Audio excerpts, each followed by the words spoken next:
Agora, escalar de novo o Richarlison, Mili, que teve uma atuação muito criticada e depois que ele foi substituído contra a Bolívia, ele até chorou. É uma boa estratégia dar essa chance, uma nova chance para ele, né, pelo Diniz? O que você acha?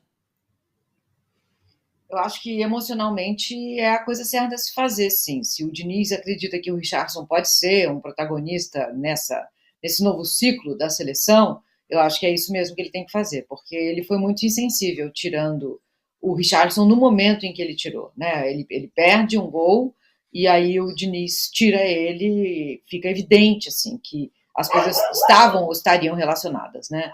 Então, ou se não estavam, elas acabaram ficando relacionadas, porque foi um tempo muito ruim, né?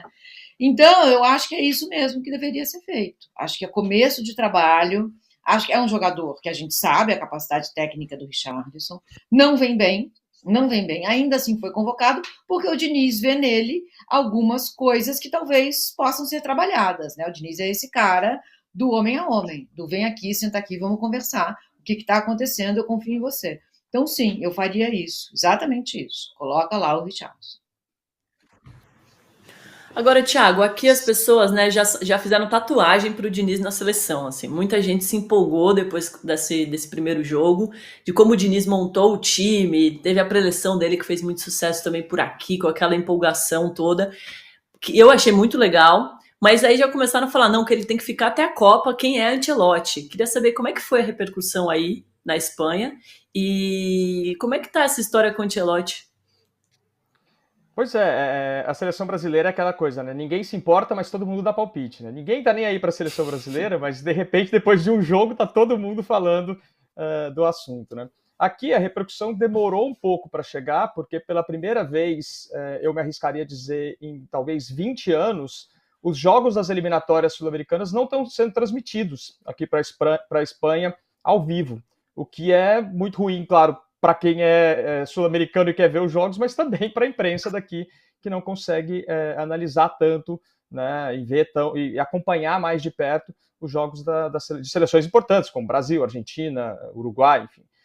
Mas o que tem se falado aqui, já nos últimos meses, desde que o Diniz chegou na seleção brasileira, e eu tendo a concordar com isso, é que o Diniz ele imprime, ele volta a colocar uma discussão de um estilo brasileiro, né, de um jeito diferente do europeu de jogar futebol na seleção brasileira. Aqui se fala muito na Europa de jogo posicional, enfim, de toda essa escola de jogo de posse de bola com jogadores guardando posições, né, que foi implementado e tem sido trabalhado pelo Guardiola nos últimos 10, 15 anos, e o Diniz ele é uma ruptura com isso, né? Então, existe uma curiosidade muito grande para ver como esse jogo diferente do Diniz vai funcionar numa seleção tão importante, tão tradicional quanto é a seleção brasileira.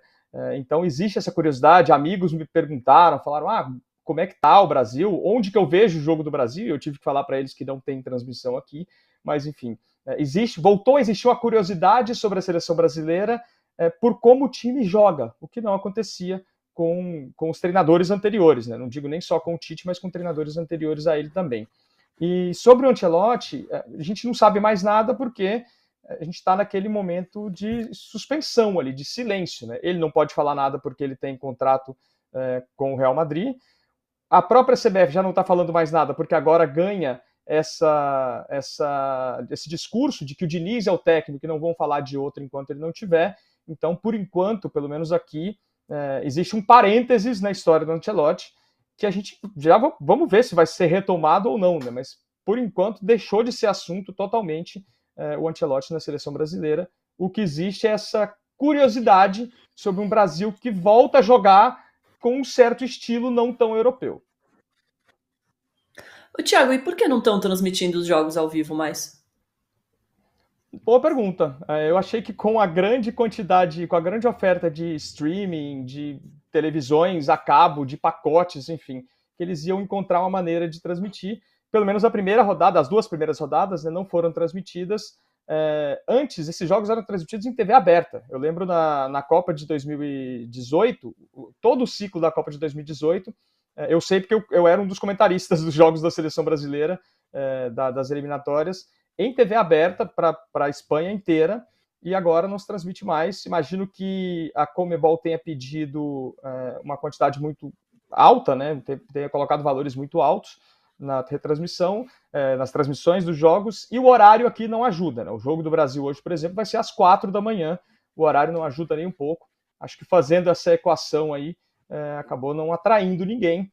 Por isso, pela primeira vez, se não me engano, são 20 anos mesmo, primeira vez em 20 anos que os jogos das eliminatórias sul-americanas estão aí, que eles chamam de blackout, pelo menos aqui na Espanha.